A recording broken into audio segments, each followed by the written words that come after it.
Bonjour, je m'appelle Mouna Ghalimi. Je suis ancienne manager dans le domaine de l'assurance et de la relation client avec une expérience de 11 ans, pendant laquelle il m'a été donné d'animer des formations à titre occasionnel. Et c'est là où j'ai découvert mon amour pour le métier de formateur.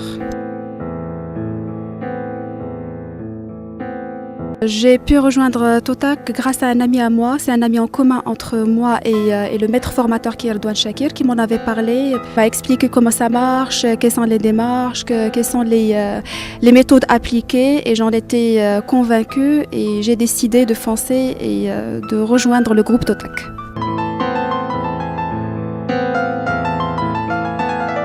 En effet, j'ai été sollicitée par la directrice de l'école pour déployer une formation au profit des enseignantes de français qui parlent de l'empathie. Et nous étions deux à préparer la formation, et la directrice et moi.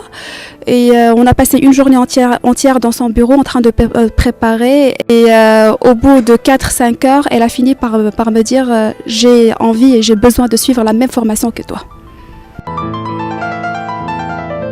Elle voyait qu'on suivait des démarches complètement nouvelles, qu'on ne suive plus l'ancienne méthodologie de se faire, histoire de venir, le formateur qui vient, il fait son exposé et les participants ou bien les stagiaires qui sont là à l'écoute en essayant d'apprendre ou bien de retenir quoi que ce soit. Non, c'était une autre méthode qui repose sur le fait que le formateur, il est plutôt là dans la co-construction, dans l'élaboration de l'apprentissage avec les participants.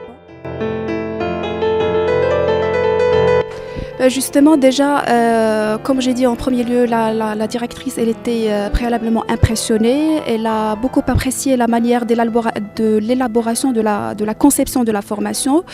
Et le lendemain, pendant la réalisation de la formation, la directrice et l'ensemble des participants, ils étaient agréablement surpris. Ils ont eu l'occasion de découvrir une nouvelle manière de former, une nouvelle manière de co-construire le savoir. Ils s'attendaient tout simplement à avoir une descendance d'informations.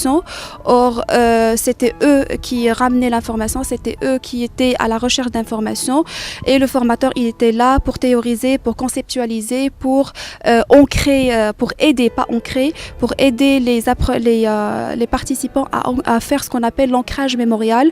Et je peux vous dire que la formation était complètement réussie. Il est complètement différent aujourd'hui.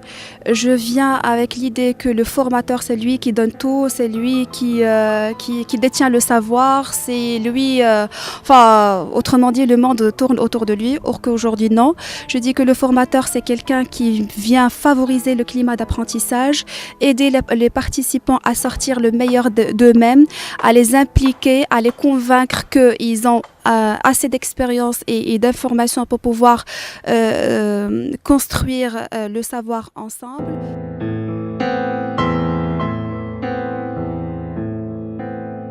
Je retiens un élément très important, c'est que les émotions sont accouplées à l'apprentissage. Dès lors où nous avons un climat où règne l'amour, le respect, etc., l'apprentissage il est favorisé. Également, le formateur il est là tout simplement pour orchestrer ces séances d'apprentissage.